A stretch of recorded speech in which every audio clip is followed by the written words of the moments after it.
4 tiny balls of fur shiver against the biting wind of the high-altitude plateau, tucked away in a shallow crevice that offers little protection from the elements. Their mother hasn't returned in 2 days, and the harsh reality of the wild is closing in fast. These are Pallas's cat kittens, some of the rarest and most elusive creatures on the planet. But right now, they are just cold, hungry, and terrified. Mark, a veteran ranger who has spent a decade patrolling these rugged lands, watches through his binoculars from a distance, his knuckles white as he grips the cold metal. He knows the rule of the wild is non-interference, but his heart is pounding against his ribs like a trapped bird. Every minute that passes is a minute closer to the end for these little ones. The silence of the mountain is heavy, broken only by the whistling wind, until a flash of crimson moves across the rocky slope. A red fox emerges from the shadows, her fur matted and her eyes filled with a weary, haunting sadness. Mark holds his breath, his hand instinctively reaching for his radio.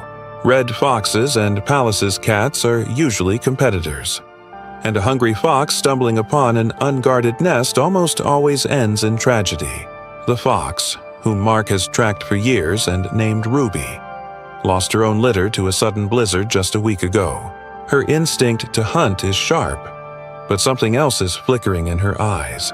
She approaches the crevice, her nose twitching as she catches the scent of the shivering kittens. Mark prepares for the worst, his stomach churning with a gut-wrenching dread. But then, the unthinkable happens. Instead of baring her teeth, Ruby lets out a soft, low whine. She steps into the cramped space and, with a tenderness that defies every law of nature, begins to lick the frozen fur of the smallest kitten. Mark can hardly believe what he's seeing through the lens. It's a moment of pure, raw empathy that bridges the gap between species. Ruby settles down, her warm, bushy tail curling around the 4 kittens, drawing them into the heat of her own body. The kittens, desperate for any source of warmth, burrow into her soft underbelly. Mark exhales a breath he didn't realize he was holding, his eyes stinging with sudden tears. This isn't just survival, it's a miracle. For the next several weeks, Mark becomes a silent guardian to this impossible family. He moves his observation post closer, staying downwind and hidden, documenting a bond that shouldn't exist. Ruby isn't just keeping them warm, she starts hunting for them. She brings back voles and pikas, dropping them at the mouth of the den and nudging the kittens to eat. Ruby's transformation from a grieving mother into a fierce, almost mythical protector continues to unfold in ways that leave Mark both humbled and astonished. She no longer moves with hesitation. Every motion is deliberate, every sound in the wind carefully weighed. When danger comes, like the shadow of the steppe eagle gliding silently above, Ruby reacts without a trace of doubt. She doesn't just defend the den, she declares it untouchable. Perched on the jagged rock, her small body seems to expand with defiance, a creature far larger in spirit than in form. Even the ruthless predator in the sky senses it and veers away from a distance. Mark exhales slowly, only then realizing he had been holding his breath. He whispers into the empty air, words meant for Ruby, though she will never hear them. A quiet promise of support that never crosses the boundary between them. He becomes part of her story in the smallest, most invisible ways. The water he leaves. The food carefully placed where she might find it, but never associated with humans. These are his silent offerings. He knows that one wrong move could undo everything, could turn her wary or dependent, and so he remains a ghost at the edge of her world. Meanwhile, the kittens grow stronger with each passing week. Their once soft movements sharpen into quick, precise bursts of energy. Their play begins to resemble real hunts, their instincts surfacing with startling clarity. Ruby watches them constantly, sometimes intervening, sometimes stepping back, as if she too understands that her role is changing. When the first kitten leaves, the moment feels inevitable yet heavy. The Plateau, once filled with the restless energy of youth, grows quieter with each departure. Ruby does not chase after them. She stands still, eyes fixed on the horizon long after they are gone, her expression unreadable but resolute. Mark feels a pang in his chest as he watches the last one disappear into the vast, unforgiving landscape. There is no dramatic farewell, no lingering glance, only the quiet acceptance of nature's rhythm. In that silence, he realizes that Ruby has not defied her wild DNA after all.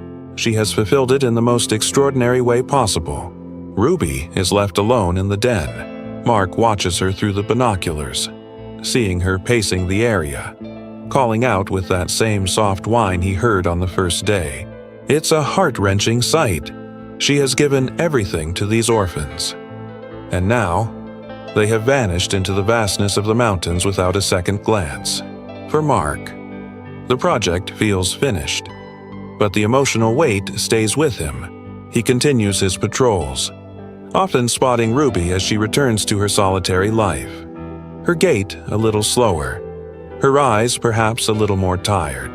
The winter arrives with a vengeance, burying the plateau in a thick blanket of snow, and Mark loses sight of the fox for months. He worries if she survived the harshest season, if the energy she spent raising those 4 kittens left her too weak to care for herself. Nearly a year has passed since that fateful day in the crevice. Mark is out on a long-range patrol, navigating a treacherous ridge that overlooks a hidden valley. The air is crisp and thin, and the world is silent. Suddenly, he spots movement near a cluster of ancient, wind-swept junipers.